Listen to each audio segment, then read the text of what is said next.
केंद्र सरकार विशेषकर भारतीय जनता पार्टी चुनाव हार जाती है तो उसके बाद भी किसी न किसी तरीके से कोशिश करती है कि उसको दिल्ली में दखल देने का, दिल्ली को चलाने का किसी न किसी तरह से बहाना ढूंढती रहती है, तरीके तलाशती रहती है। तो 2015 में जब हमारी सरकार बनी थी और भारतीय जनता पार्टी को 3 सीटें मिली थी तो उन्होंने इसको शुरू किया एलजी के माध्यम से चलाने का। फिर सुप्रीम कोर्ट ने जाके कह दिया भाई चुनी हुई सरकार ही सरकार है, किसी भी राज्य में चुनी हुई सरकार ही सरकार होगी। दिल्ली के मामलों में सरकार चुनी हुई सरकार ही होगी, लेकिन 3 विषयों पर इनको हक नहीं है कुछ डिसीजन लेने का, police, land and public order. अब केंद्र सरकार फिर से ये ऑर्डर जब सुप्रीम कोर्ट ने क्लियर कर दिया तो सुप्रीम कोर्ट के आदेश को किनारे करके और संविधान को किनारे करके अब ये वापस एक कानून लेके आए जिसमें सरकार का मतलब होगा एलजी, और जो चुनी हुई सरकार है, मंत्री हैं, उनको सबको फाइलें भेजनी पड़ेंगी हर चीज़ के लिए। तो मतलब अब हमको मोहल्ला क्लिनिक बनाने हैं तो फाइल एलजी के पास जाएगी। आपको याद होगा पहले कितने झगड़े होते थे। सीसीटीवी लगाने हैं तो एलजी तय करेंगे, डोर स्टेप डिलीवरी करनी है तो एलजी तय करेंगे, महिलाओं के लिए बस फ्री करनी है तो एलजी तय करेंगे, पानी फ्री देना है, बिजली फ्री देनी है तो एलजी तय करेंगे। तो हम हर चीज़ हमको एलजी के पास भेजनी पड़ेगी और सरकार का मतलब हो गया एलजी।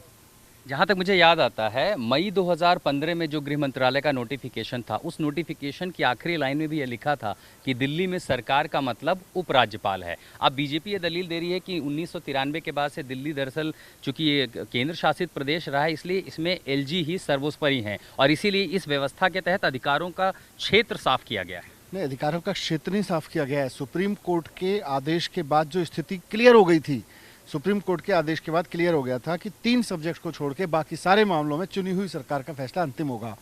सुप्रीम कोर्ट ने अपने फैसले में क्लियर लिख रखा है कि चुनी हुई सरकार को मंजूरी लेने की जरूरत नहीं है एलजी से। अब ये वापस लेके आ रहे हैं, नहीं आपको हर फाइल भेजनी पड़ेगी और सरकार का मतलब हो गया ये। सुप्रीम कोर्ट का फैसला साफ साफ कहता है कि संविधान बहुत स्पष्ट है इस बारे में। सुप्रीम कोर्ट ने संविधान को ही व्याख्या किया है और कहा है कि किसी भी कीमत पर 3 सब्जेक्ट को छोड़ के बाकी सारे मामलों में एलजी का कोई दखल नहीं होगा, एलजी ऑब्स्ट्रक्शनिस्ट का काम नहीं करेंगे, ये बात उन्होंने लिखी है। लेकिन अब इनको प्रॉब्लम क्या है, अब हम देशभक्ति का पाठ्यक्रम ला रहे हैं, अब हम और स्कूल बनवा रहे हैं, नई यूनिवर्सिटी बनवा रहे हैं, नया वर्चुअल स्कूल खोल रहे हैं, नया बोर्ड बनवा रहे हैं, महिला मोहल्ला क्लिनिक बनवा रहे हैं, ये सारे काम रुकवाएंगे ये। आप ऐसा आपको क्यों लगता है? क्योंकि अगर आपको लग रहा है कि सुप्रीम कोर्ट ने चूंकि पहले इस अधिकार क्षेत्र को साफ किया था, तो इस कानून के बाद एक रास्ता फिर हो जाता सुप्रीम कोर्ट का, तो क्या सरकार उसके लिए भी तैयार है? क्या जरूरत पड़ी? जब सुप्रीम कोर्ट ने कह दिया चुनी हुई सरकार को काम करने दो, ऑब्स्ट्रक्शनिस्ट का काम मत करो, एलजी जो है केवल 3 मामलों में दखल देंगे, उनका अधिकार 3 मामलों में है, बाकी सारे मामलों में चुनी हुई सरकार है। मोहल्ला क्लिनिक अकेले दिल्ली की सरकार बना सकती है, महिला मोहल्ला क्लिनिक हम लेके आए, तिरंगे लगाएंगे, दिल्ली की सरकार कर सकती है। अब ये सारे काम अड़ाएंगे, सारे काम में टांग अड़ाएंगे ये लोग। आपने ये देखा विपक्ष के कई सारे नेता, जिसमें पूर्व गृह मंत्री पी चिदम्बरम से लेके पूर्व जम्मू कश्मीर के मुख्यमंत्री उमर अब्दुल्ला और तमाम सारे विपक्षी दल आपके साथ खड़े हैं इसमें और केंद्र सरकार की आलोचना कर रहे हैं। लेकिन इन आलोचनाओं और इस दंगल के बाद दरअसल सवाल ये है कि रास्ता क्या बातचीत से निकाला जाएगा या फिर ये न्याय व्यवस्था के आगे पहुंचेगा? तो ये करते नहीं है ना बातचीत, तो मतलब भारतीय जनता पार्टी को इस बात से, लोकतंत्र से इनको कोई मतलब है नहीं। इनको मतलब यह है कि ये जो आम आदमी पार्टी की सरकार काम कर रही है, केजरीवाल जी की जो सरकार है, इसको कैसे रोका जाए, इसका एकमात्र मकसद ये है।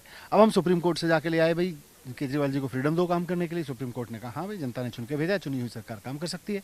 अब ये कह रहे हैं मोहल्ला क्लिनिक केजरीवाल जी नहीं बना सकते, एलजी बताएगा बनेगी कि नहीं बनेगी, सीसीटीवी एलजी बताएगा बनेगी कि नहीं बनेगी। एलजी को क्या पता, चुन के भेजा केजरीवाल जी को, तय एलजी करेगा, ऐसे कैसे काम चलेगा? तो आप सड़क पर उतरने की तैयारी है? कल गोपाल राय जी ने कहा कि कल सभी जो पार्टी के विधायक मंत्री हैं वो जंतर मंतर उतरेंगे। जो ऑप्शंस हैं, क्योंकि देखो बात केजरीवाल जी की सरकार को खतरे पे नहीं है या हमारी इसमें नहीं है कि हम डिसीजन, कुल मिला के लोकतंत्र है, जनता सरकार चुनती है। अगर जनता की चुनी हुई सरकार फैसले नहीं ले पाएगी और एक नियुक्त व्यक्ति जो कि लेफ्टिनेंट गवर्नर हैं वो फैसले लेंगे, तो फिर चुनाव करवाते क्यों हो, चुनाव का ढोंग क्यों करते हो? ये सारी चीज़ें खत्म हो जा रही हैं। तो लोकतंत्र जो है, जो बाबा साहब ने जो सपना देखा था कि लोग अपनी सरकार चुना करेंगे और चुनी हुई सरकार काम करेगी, चुनी हुई सरकार ठीक से काम नहीं करेगी तो 5 साल में हटा देंगे, वो तो खत्म हो गया फिर।